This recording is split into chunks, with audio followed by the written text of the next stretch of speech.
Pembahasan orang ayeuna nyaeta ngeunaan zuhud. Naon sih ari zuhud teh? Ari zuhud teh seueur makna anu dipasihkeun ku para ulama. Zuhud teh adalah semacam kehati-hatian di dalam memperlakukan dunia. Ya. Jadi zuhud teh semacam kehati-hatian kita, kewaspadaan kita di dalam merespon apapun terkait dengan urusan dunia. Bisa diperluas terkait dengan urusan makhluk. Ya, karena dunia teh kan bagian dari makhluk, ya. Jadi itu banyak definisi memang di para ulama tasawuf, seperti di dia abdi dina kitab Risalatul Qusyairiyah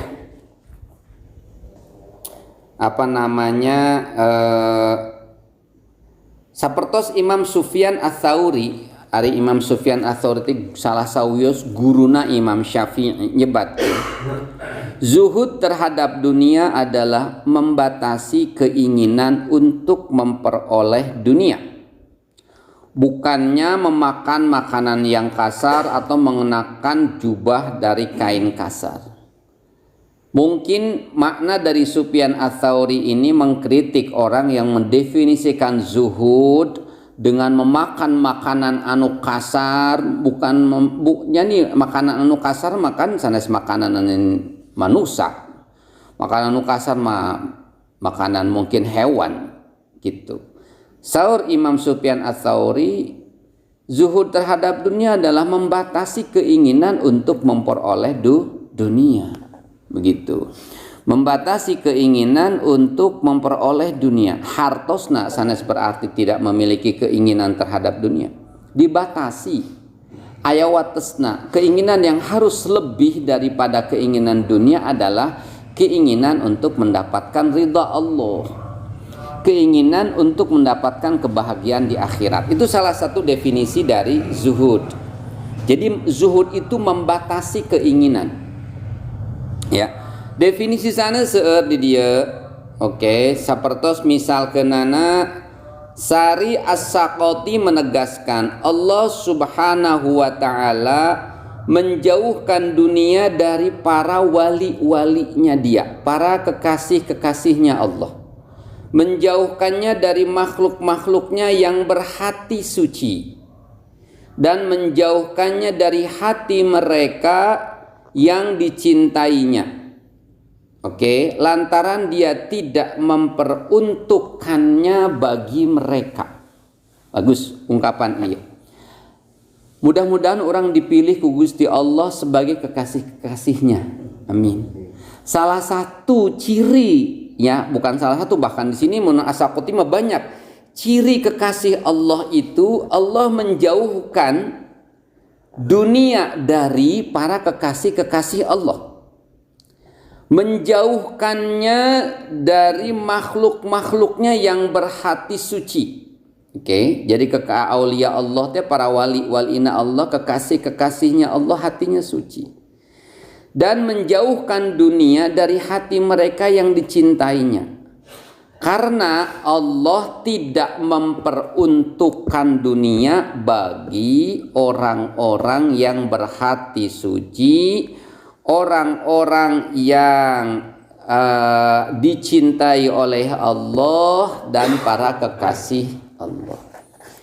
Definisi dari sekian banyak definisi yang diberikan tentang makna zuhud, semuanya itu mengarah kepada satu poin, bahwa zuhud itu adalah kehati-hatian terhadap urusan dunia. Kenapa? Kok dijabarkan dari urusan dunia banyak yang memang perlu orang detailkan supaya pemahaman orang terhadap zuhud itu lebih spesifik, dan ketika kita mengalami fenomena atau kenyataan yang terkait dengan pentingnya zuhud di sana, kita bisa menerapkannya. Sekarang begini, lamun dina naon naminana teh ilmu terkait dengan cara menulis di dalam jurnal itu aya nu disebut nata introduction teh atau latar belakang apa yang dimaksud latar belakang kenapa sih kita perlu zuhud. Nah eta apa rasional apa rasionya logikanya kenapa kita perlu zuhud, kenapa kita harus zuhud gitu, dan zuhud yang dimaksud seperti apa. Nah ini adalah muncik bahasa ima pertanyaan penelitian kieu ninggalina orang ninggalina kana kieu.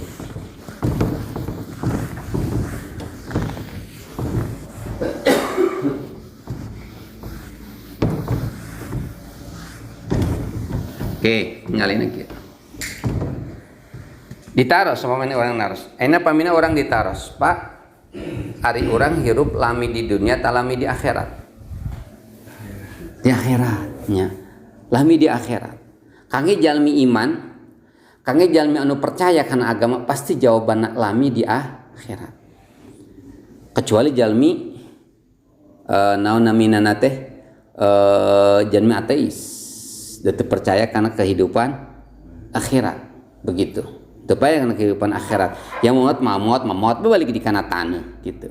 Tapi orang yang beragama agama yang semitik, agama yang orang yang beragama seperti jalmi Islam, Yahudi, Kristen percaya. Dan Kristen oge yakin. Orang Yahudi yakin bahwa aya akhirat, bahwa aya sawarga, aya neraka. Bikin jalmi anu beragama turun agama anu ahlil kitab itu percaya bahwa akan adanya akhirat. Nah, coba orang bandingkan. Lamun kahirupan dunia orang hirup rata-rata jalmi lamun miturut Kanjeng Nabi 63. Lamun miturut aina usia angka harapan hidup orang Indonesia 73 tahun. Aina lamun dibandingkan umur 73 tahun orang atau umur 63 wah canak anu minimalis sapertos Kanjeng Nabi. 63 dibandingkan ke di akhirat. Di akhirat bade sabaraha tahun orang? Daros aya di akhirat orang bade sabaraha tahun? Lan? Kekal. Jadi bahkan sulit untuk dibandingkan. Di akhirat ma abadan abada kholidina fiha abada dina surat ieu surat Al-Bayyinah. La kholidin itu artinya kekal abada selama-lamanya. Jadi agak sulit untuk membandingkan sesuatu yang jelas ada batasnya, ada batas akhirnya berupa perhitungan angka mau 63 siga Kanjeng Nabi, mau usia angka harapan hidup di Indonesia 73 dengan sesuatu yang tidak terbatas. Hese ngabandingkeun anak. Bahkan sangat mungkin perbandingannya itu yang mungkin setitik dibandingkan dengan yang tidak susah untuk membandingkannya. Makanya kenapa kita perlu zuhud terhadap urusan dunia? Pertama, logikanya dunia ini sangat sebentar. Kenapa urusan yang sebentar? Kenapa waktu yang sangat singkat kok bisa mengalahkan kepentingan nasib orang, takdir orang di waktu yang teramat sangat lama?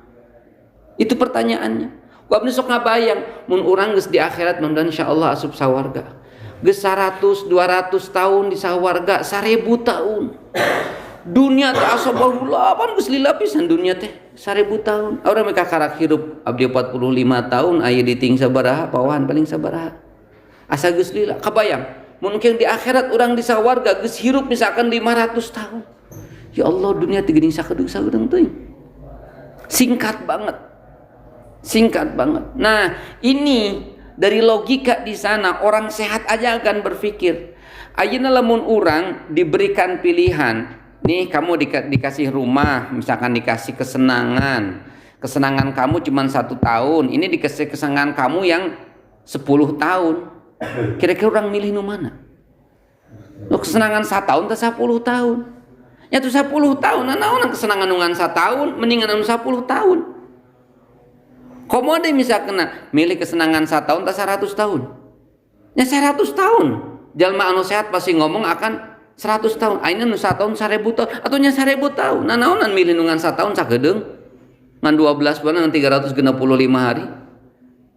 Nah itu logika yang kemudian harus kita pegang, bahwa dari perbandingan rasio, perbandingan orang mengabandingkan hidup di dunia dengan di akhirat, berarti orang geus kudu mengatakan harusnya kita tuh lebih banyak berpikir akhirat. Fokus kita tuh mempersiapkan diri untuk kebahagiaan di akhirat. Tina aspek satu, yakni masalah waktu atau durasi. Dari satu saja orang teh benernya orang bari can karuhan hidup 65 tahun lulus temannya. Can karuhan orang hidup 63 tahun, can karuhan orang hidup 73 tahun. Boa dina waktu ieu malaikat geus naon geus ngumpulkeun daun cek kitab naon namina teh kitab waraqat geus waraqat naon tuh hirap kitab nata abdi ngos di apa tah. Jadi jangan nu bari maot teh kan jatuh daunana teh di Lauh Mahfuz. Jatuh 40 poe. Dikumpulkeun ku malaikat, oh si A 40 poe di maut. Bahwa ayeuna daun urang teh geus jatuh kurang ti 40 poe orang bakal maut. Sahanu apal, sahanu terang, orang kan teu apa.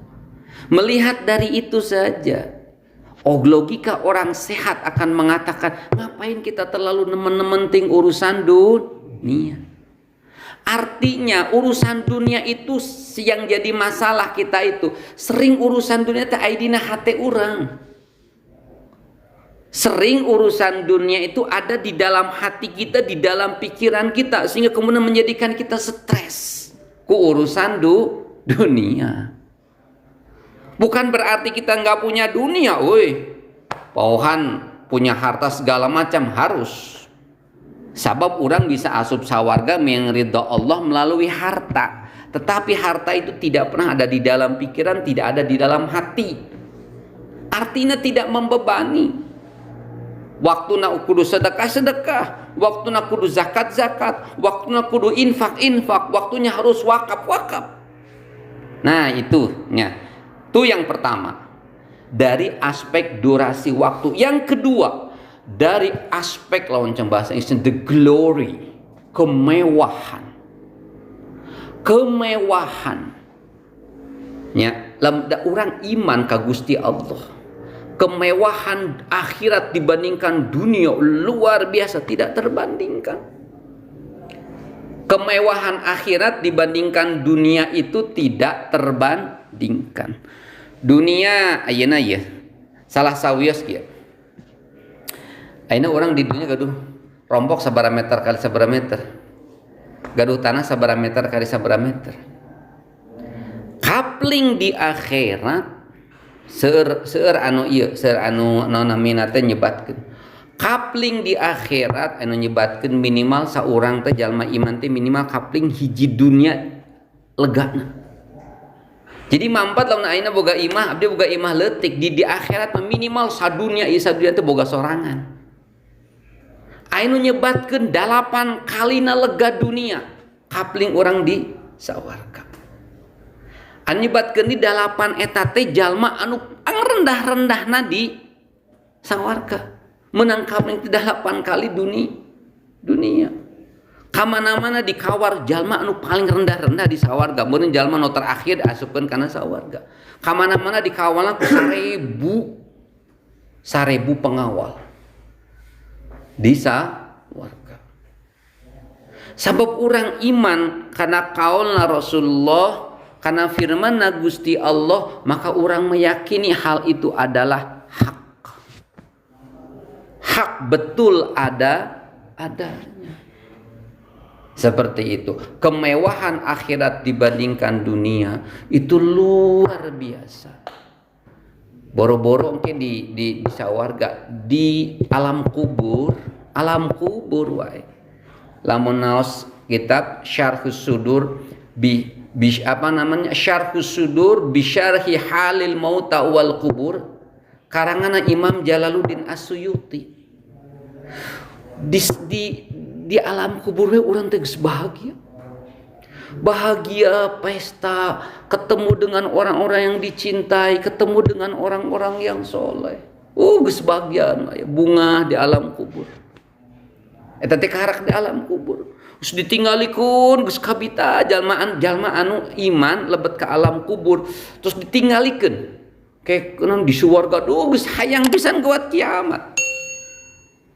Hayong kiamat. Tapi ningalina bage geus bunga. Urang lamun ditinggalikeun ke bapak nanti misalkan orang tadi dipromosikan. Bapak sudah akan dapat sebuah rumah yang mewah di perumahan yang elit dengan mobil dan kendaraan yang sekian dengan gaji sekian. Kakarak orang nyawang tuh bener orang rek menang eta. Dempo ka imah urang bunga kakarak eta teh dunia. Engke jadi harti nama engke di akhirat urang di naon namanya di alam kubur ditinggalikeun geus bunga. Sudah bunga. Oke, itu yang kedua. Yang ketiga, pembandingnya adalah dari sisi banyaknya keuntungan yang diperoleh. Kanjeng Nabi kantos ngancelumkeun caina curugna kana cai. Terus ningalikeun ka para sahabat. Kemudian Nabi berkata, perbandingan air yang menempel di jariku ini itu dibandingkan dengan lautan sepanjang mata memandang yang 2/3 dari dunia ini adalah laut. Itu seperti dunia dan akhirat. Jadi dunia teh eta cai anu nempel ka dieu eta akhirat teh laut. Suatu perbandingan yang tidak terbandingkan. Sulit ngabandingkeun anak cai anu nempel kana itu paling sabaraha kecelak. Anu nempel pure nempel wungkul mun dipret paling geus sakecelak. Itu akhirat salautan deh tinggal we ka Cirebon tinggal laut saaplak-aplak. Boro-boro cai dibandingkan antara yang nempel ke sini dibandingkan dengan air lautan dibandingkan cai jeung sagelas begitu aya naon-naon. Dibandingkan komodi cai sabalong. Ini mah cai salautan. Gitu. Dari besarnya, dari jumlahnya, maka sulit untuk kemudian kita mengatakan bahwa dunia itu dari sisi kegloriannya, keagungannya itu mengalahkan akhirat. Sulit. Makanya kemudian banyak ayat-ayat yang mengatakan wal akhiratu khairul laka minal ula. Ayat deui wal akhiratu khairu wa abqu. Dan akhirat itu khairun eta leuwih alus laka pikeun anjeun Muhammad jeung umat anjeun. Minal ula tibatan anu awal naon dunia. Wal akhiratu khairu wa abqa. Dan akhirat itu lebih baik dan lebih kekal. Oke. Jadi tadi abdi nyebatkeun kieu latar belakang kenapa kita perlu zuhud terhadap dunia ini. Tadi di sisi durasi waktu tidak terbandingkan, dari sisi kemewahan itu tidak terbandingkan, dari sisi besarnya ya magnitude bahasa ieu mah size-nya, ukurannya. Dunia ini hanya setetes, akhirat itu selautan. Makanya kemudian para ulama, para kekasih-kekasihnya Allah sapertos Sayyidina Umar. Nah, Umar kantos para sahabat Nabi. Setelahnya Nabi Umar bin Khattab itu dilantik menjadi khalifah. Kemudian ada sahabat yang mengatakan, "Kenapa engkau tidak melakukan pesta syukuran gede-gedean gitu?" Maka kemudian Umar mengatakan, Allah mencela orang-orang di dalam Al-Quran yang engkau menghabiskan Al-Quran itu menghabiskan kesenanganmu di dunia. Ya, abdi teh hilap ayat nana teh wa matta'nahum fiha gitu. Ada di dalam Al-Qur'an. Jadi engkau telah menghabiskan kesenanganmu di dunia sehingga di akhirat engkau tidak dapat apa-apa. Allah mencela orang-orang yang berpoya-poya, yang menghabiskan kenikmatan poya-poyanya di dunia. Sehingga akhirat teu kabagi. Hartosna naon Sayyidina Umar embung urang mah embung siga jalma anu siga kitu. Beak urang pesta pora di dunia di akhirat teu kabagi. Engke rek pesta pora mangke di akhirat di sawarga urang bang pesta pora. Kitu diantawisna mun cek bahasa urangna mah sapertos kitu. Nah, eta diantawisna salah sawios contoh-contoh. Seueusan perumpamaan dunia itu cek Imam Ghazali seperti orang keur ngiuhan sakedeung. Ngiuhan terus ngalewati ngiuhan sabaraha menit orang ngiuhan. Nah, bagaimana setelahnya kita tahu, berarti latar belakang kita sudah tahu kenapa kita perlu berhati-hati terhadap dunia. Ulah sampai orang kajeglong, tigebros, tiseureuleuk, akhirnya kemudian mementingkan dunia dan mengakhirkan atau tidak mementingkan akhirat. Dengan tiga rasional kenapa? Oke. Logika dia kita kahatos ente. Kenapa kita penting untuk zuhud? Karena tiga tadi. Dari sisi waktu tidak terbandingkan sebentarnya hidup kita di dunia ini. Dari sisi kemewahan tidak. Ya Allah ya Rabbal Alamin. Seingat kadinya mah, nanaonan orang teh pusing gara-gara urusan duit, teu boga duit, nanaonan orang teh sampaikan kok ke kitunya, sampai ke orang urusan dunia kok sampai ke kitu. Kahayang teu kacumponan na urusan dunia, nanaonan orang kudu sampaikan ka orang nyebutkeun Gusti Allah teu adil. Nanaonan orang sampaikan ka stres gara-gara urusan misalkan orang ingin mencapai satu target, ingin mencapai satu posisi, satu jabatan kok kemudian kita tidak mencapainya. Nanaonan gitu. Nah, seperti itu. Kemudian berikutnya Jadi tiga tadi ya. Dari aspek durasi, dari aspek kemewahan, dari aspek size atau ukuran. Aya di hadis nyebatkeun rahmat Allah eta teh dibagi dua, 1% dipasihkeun di dunia untuk seluruh makhluk 1%. 1% teh jang kabeh makhluk. 88% akeun urang sosoranganan engke di akhirat. 1% dibagi seluruh makhluk Allah. Tuh kabayang atuh. Kuki bagi urang teh geus enaknya. Sa aslina mah urang teh loba enakna hirup teh ngan urang besok teu adil ningalina teh kanu goreng. Nah, ningali kana gelas teh nu kosongna padahal loba nu eusina tibatan nu kosongna. Urang teh loba enakna di dunia, makana urang mun ditanya, "Mang yang hayang maot?" Henteu hayang hirup gitu embung mah. Da betah hirup teh. Padahal mah eta teh urang ge geus saking nikmatna di dunia teh nya geus sakitu urang senengna boh teu boga duit gitu. Pamajikan tepati soleha sakitu orang yang nyebutkan enak dunia itu kamu tinggal akhirat kan gitu.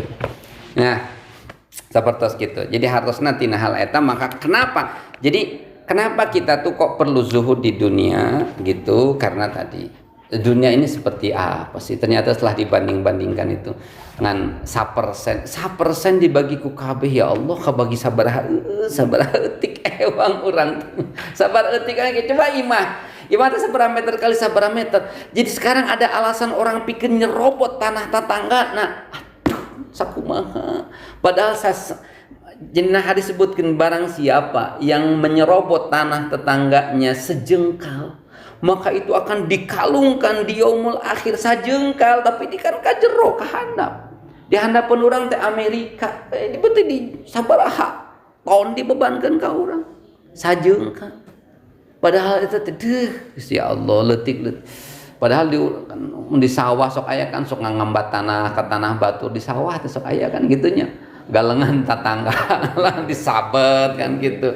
Ya Allah ya Rahman ya Rahim teu sabaraha pisan gitu. Urangan boga imah sakieu bege geus alhamdulillah geus nikmat gitu. Pikeun jalmi iman mah apapun yang diberikan Allah itu disyukuri gitu, disyukuri. Sapertos kitu. Ada tes sapersen 88% Allah sudah menyiapkan untuk kita di akhirat. Oke. Berikutnya, setelahnya kita tahu bahwa dunia itu teramat sangat kecil, sedikit, sebentar, dan kenikmatannya tidak seberapa. Ukurannya bukan kenikmatan ruhaniyah ya. Ini kenikmatan duniawiyah. Bukan, kalau kenikmatan ruhaniyah mah insya Allah antara dunia dan akhirat sama. Karena di akhirat kita akan dekat dengan Allah. Di dunia bikin orang yang sudah menikmati kehidupan rohani juga dekat dengan Allah. Di akhirat dekat dengan Allah, di dunia dekat sarang Gusti Allah. Pertos gitu. Oke. Qul mata'ud dunya qalilu wal akhiratu khairul liman ittaqa. Ini ada ayat lagi. Kesenangan di dunia ini hanya sebentar saja. Qul gerak ucapkan ku anjeun Muhammad, mata'ud dunya ari kasenangan dunia teh qalilun eta saeutik, wal akhiratu jeung ari akhirat khairun eta leuwih alus liman ittaqa pikeun jalmi-jalmi anu takwa. Sapertos kitu. Pamina diteliti ayat-ayat yang menjelaskan dunia ini sedikit, akhirat itu lebih utama banyak. Untuk menunjukkan Gusti Allah hayang mempertontonkan ulah katipu kudu dunia. Dina ayat yang sering ngawasan dina akhir surat Luqman.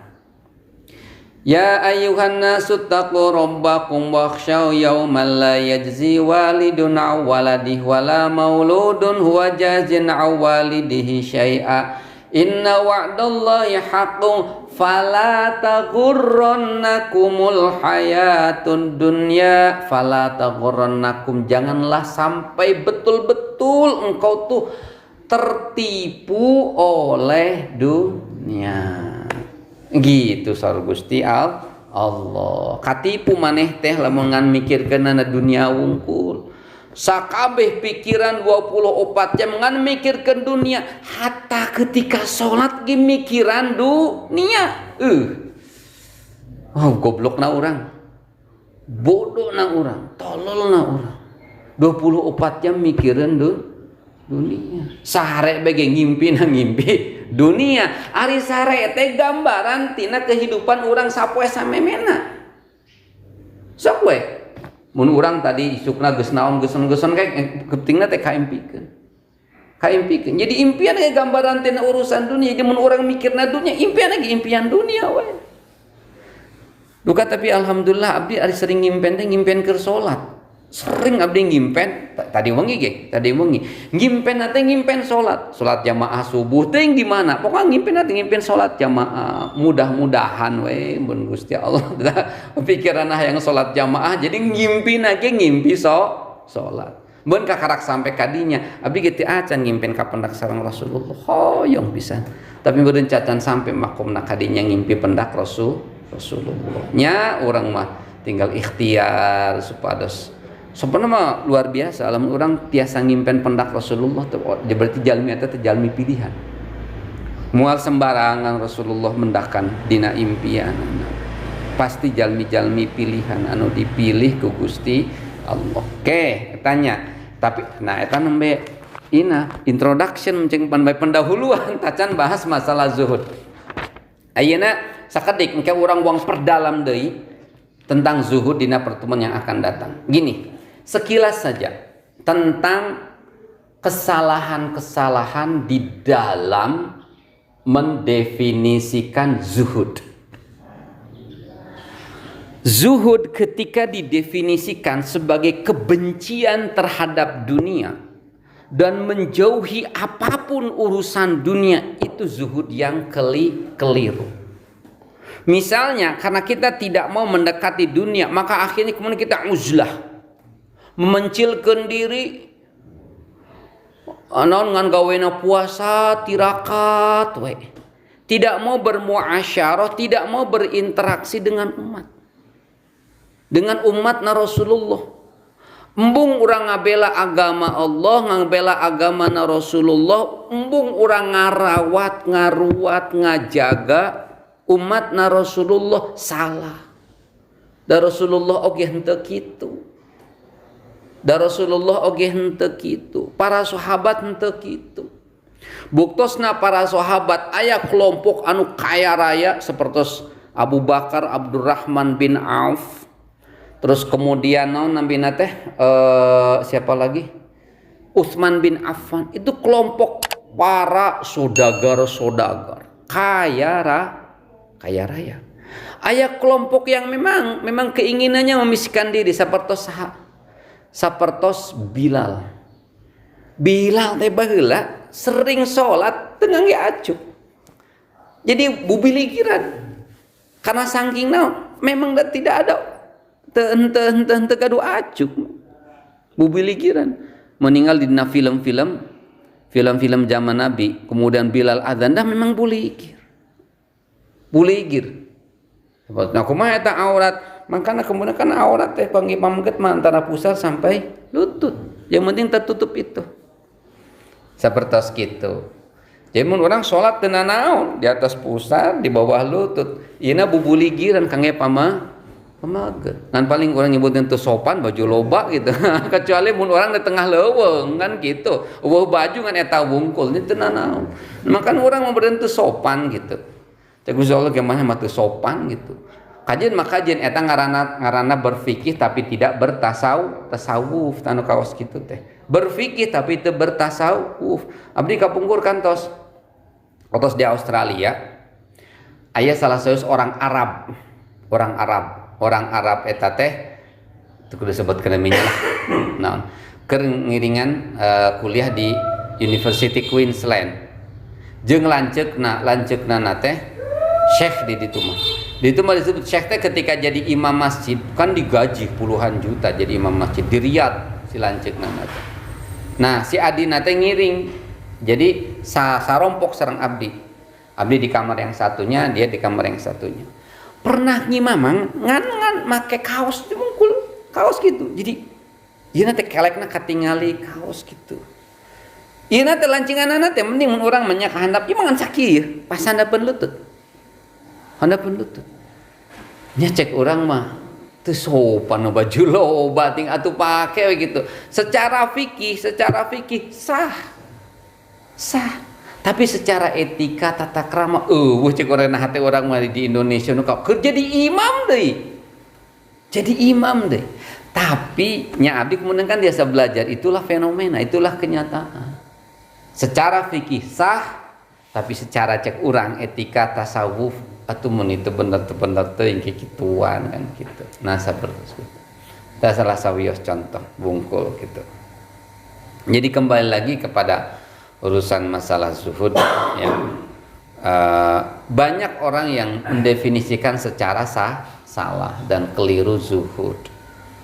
Zuhud itu berarti urang henteu milarian dunia, urang melupakan dunia sehingga kemudian dunia direbut oleh orang-orang yang tidak beriman. Salah sekali. Imam Syafi'i kan dikagetkan dengan fakta bahwa ternyata guru-guru Imam Syafi'i itu diantaranya Sufyan Ats-Tsauri nu tadi kaulna, Sufyan bin Uyainah jalma miskin. Karena memang hidupnya zuhudnya tuh zuhud menjauhkan dari harta yang banyak. Tapi ternyata ketika berguru ka Imam Malik teh beunghar. Jadi lamun namina teh mun karpetna bagi empuk, mun ngijek karpetna teh sampean teh katingali, kaki itu tidak terlihat. Lamun ngaosna teh di tempat anu aya dupa anu mewah gitu. Dia zuhud tapi dia kaya raya. Ketika Imam Syafi'i dianggap sudah cukup berguru dengan Imam Malik, maka kemudian Imam Syafi'i bertanya, "Ya guru, siapa lagi yang saya bisa gurui? Saya bisa menjadi guru setelahnya Anda." Maka kemudian kamu datangi, namanya Muhammad bin Hasan Asy-Syaibani. Kalau orang yang sealim dengan saya itu namanya Imam Hanafi, itu sudah meninggal. Tapi ada muridnya namanya Hasan Asy-Syaibani. Kamu ke sana. Ku Imam Malik eta Imam Syafi'i dititipkeun ka kafilah anu akan berangkat ke Irak. Ku Imam Malik dibekelan emas Imam Syafi'i lamun dirupiahkeun mah sekitar 60 juta. Eta guru mekelan kamu murid. Dibekelan.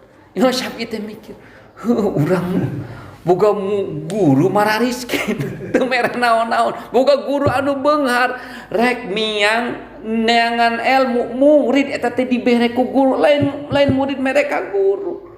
Guru mere kamu murid senilai rupiahna 60 juta jeung ongkosna diongkosan. Ya kan ngalamun tengah jalan. Oh, berarti nya alus jalma soleh beunghar teh. Nyampe ka ditu ketemu dengan Muhammad bin Hasan Asy-Syaibani. Ari ngitung duitna teh duit emas teh di tengah imah. Di luhurun meja jadi katingali emasna loba molongo deui. Ieu nya geus dikritik Imam Malik beunghar kitu, ternyata boga guru deui anu leuwih beunghar jeung mempertontonkan kekayaannya. Terus nanti Imam Munaz, kamu kaget ya? Iya betul, saya kok kaget. Iya kok ulama kayak segini. Ya udah, kalau kamu nggak merasa setuju, ya udah nanti uang ini saya kasihkan kepada orang yang fasik, orang yang maksiat. Biar dibuat untuk zina, biar jangan buat Anda saja, buat Tuhan saja, karena akan dibuat untuk kesalehan. Imam Malik ketika pupus eta acuk-acukna dilelang kenging lamun dirupiahkeun 500 juta. Tapi orang yakin Imam Malik itu adalah walinya Allah dan dia itu adalah imam mazhab. Imam Malik teh imam mazhab kan Syafi'i, Imam Hanafi, Maliki, Syafi'i dan Hambali. Teu aya jalmi anu di dunia sadunia jalma anu iman jalma teu aya jalmi mengatakan Imam Malik teh lain jalma anu cinta dunia. Teu aya nu nyebut Imam Malik teh bukan wali Allah. Imam mazhab. Ngarang kitab Al-Muwatta ratusan ribu hadis anjeunna hafal.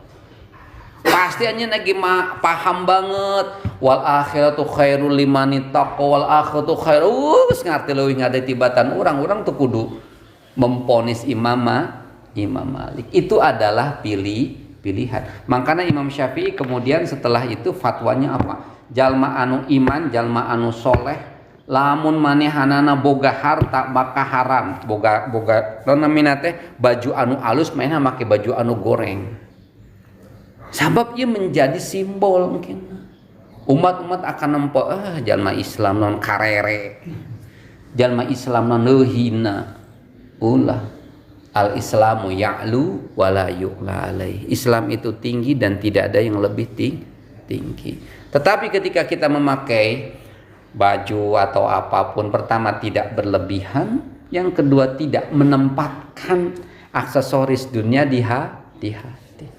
Ketika orang ningalikeun bahwa orang boga alfat, lain niat orang show off, bangga-banggakan, nunjukkan jalma Islam ge tapi henteu sombong pedah naik alfat. Tatanggana milu hayu orang milu naik alfat gitu cek pawahan cek mangiyang kan gitu. Naon yang kumaha? Sing kotor. Eta ngaranna tuh zuhud cinta dunia. Naik alfat tatangan ayo milu kabeh milu pinuh kajenteunna naik alfat kan gitu. Kan gitu.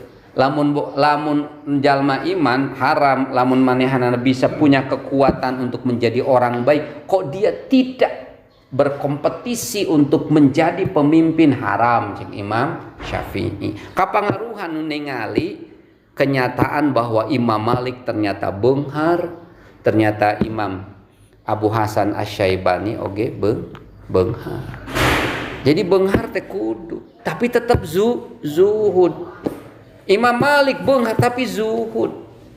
Dalam kekayaannya dia zuhud. Kan gitu. Gitu.